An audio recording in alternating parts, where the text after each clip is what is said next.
Assalamualaikum warahmatullahi wabarakatuh. Pada mata pelajaran hari ini kita akan membahas materi mengenai ketenagakerjaan. Adapun kompetensi dasar di 3.3 dalam menganalisis permasalahan ketenagakerjaan dalam pembangunan ekonomi.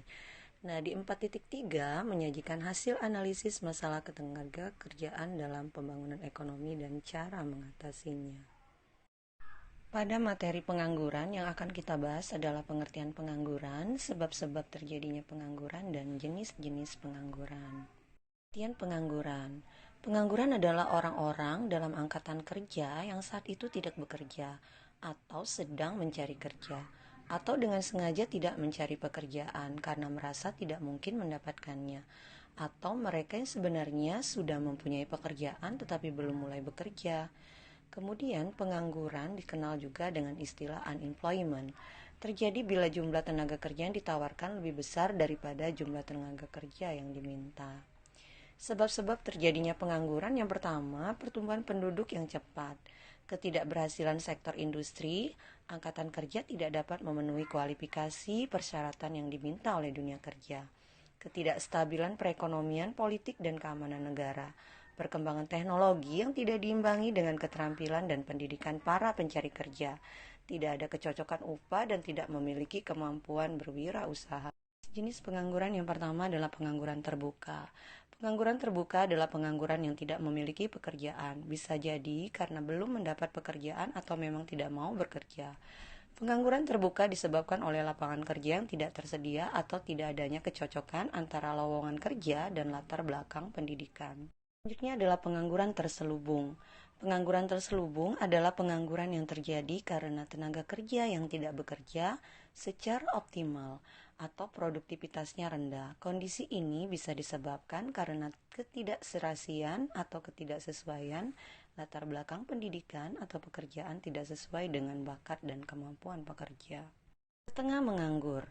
Kondisi ini merupakan pekerja yang mempunyai pekerjaan namun jam kerjanya sedikit, biasanya kurang dari 35 jam dalam seminggu. Pengangguran struktural. Pengangguran struktural adalah pengangguran yang terjadi karena perubahan dalam struktur perekonomian. Pada umumnya, negara berupaya mengembangkan perekonomian dari pola agraris ke industri. Jenis pengangguran yang berikutnya adalah pengangguran friksional. Pengangguran friksional adalah pengangguran yang terjadi karena kesulitan temporer dalam menemukan pencari kerja dan lowongan kerja yang disebabkan oleh kondisi geografis, informasi yang tidak sempurna, dan proses perekrutan yang lama. Berikutnya adalah pengangguran musiman. Pengangguran musiman ini adalah pengangguran yang terjadi karena pergantian waktu atau tren. Pengangguran konjungtural.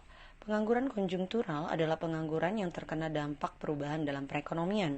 Utamanya adalah dampak dari permintaan penawaran terhadap suatu barang. Mereka adalah pekerja yang harus dikurangi pada saat produksi menurun karena berkurangnya permintaan. Hal ini dilakukan untuk mencegah kerugian yang lebih besar. Pengangguran teknologi. Pengangguran ini terjadi karena bidang-bidang produksi yang dulunya dikerjakan dengan tenaga manusia sekarang bisa menjadi lebih mudah jika dikerjakan dengan teknologi. Hal inilah yang membuat posisi manusia tergusur dan digantikan oleh mesin. Atasi pengangguran struktural yang pertama adalah peningkatan mobilitas modal dan tenaga kerja. Kemudian yang kedua, segera memindahkan tenaga kerja dari tempat dan sektor yang kelebihan ke tempat dan sektor ekonomi yang kekurangan. Kemudian yang ketiga adalah segera mendirikan industri padat karya di wilayah yang mengalami pengangguran. Kemudian untuk mengatasi masalah pengangguran friksional, yang pertama adalah perluasan kesempatan kerja dengan mendirikan industri padat karya, deregulasi dan debirokratisasi di berbagai bidang industri untuk merangsang timbulnya investasi baru. Dan yang ketiga adalah menggalakkan pengembangan sektor informal seperti home industry. Adalah pengangguran musiman. Pemberian informasi yang cepat jika ada lowongan kerja di sektor lain. Melakukan pelatihan di bidang keterampilan lain untuk memanfaatkan waktu ketika menunggu musim tertentu. Kemudian pengangguran konjungtural atau siklis dengan meningkatkan daya beli masyarakat terhadap barang dan jasa sehingga permintaan mengalami kenaikan. Kemudian pengangguran teknologi dengan memberikan pelatihan teknologi kepada para pendidik. Nah, sekarang kita akan membahas mengenai upah. Pengertian upah itu sendiri adalah kompensasi atau balas jasa yang diberikan kepada pekerja karena telah memberikan tenaganya kepada perusahaan. Kita akan belajar mengenai beberapa sistem upah di Indonesia. Pada gambar, di sini buruh menerima upah per jamnya. Upah seperti ini merupakan jenis upah menurut waktu ini dibayarkan berdasarkan lamanya seseorang melakukan pekerjaan. Upah ini bisa diberikan secara jam, harian, mingguan, atau bahkan bulanan. Gambar ini menunjukkan bahwa karyawan di suatu perusahaan sedang diberikan upah berupa saham atau obligasi. Upah seperti ini dinamakan sistem upah mitra usaha. Upah ini memberikan upah kepada pekerjanya berupa saham atau obligasi perusahaan. Dengan harapan pekerja yang diberikan upah ini mempunyai rasa memiliki kepada perusahaan sehingga bisa lebih produktif. Lihat di gambar, perusahaan sedang menaikkan upah karyawannya. Mengapa? Mereka menaikkan upah karena perusahaan tersebut penjualannya sedang meningkat. Nah, kita lihat ya di gambar, hari sudah mulai gelap, tetapi masih ada karyawan yang sedang bekerja. Karyawan yang bekerja di hari libur, upah dari bekerja pada hari libur ini dinamakan sistem upah. Sistem upah premi ini memungkinkan untuk mendapatkan upah khusus karena prestasi di luar kelaziman. Misalnya, bekerja pada hari libur, melakukan pekerjaan yang sangat berbahaya, atau memiliki suatu keterampilan yang sangat khusus. Kita lihat di gambar, ada pekerja yang sedang membangun sebuah gedung. Biasanya pekerja ini akan mendapatkan upah di awal kesepakatan atau transaksi, sehingga mereka bekerja sesuai dengan kesepakatan yang ada. Sistem upah yang diterima pekerja bangunan ini disebut sistem upah borongan.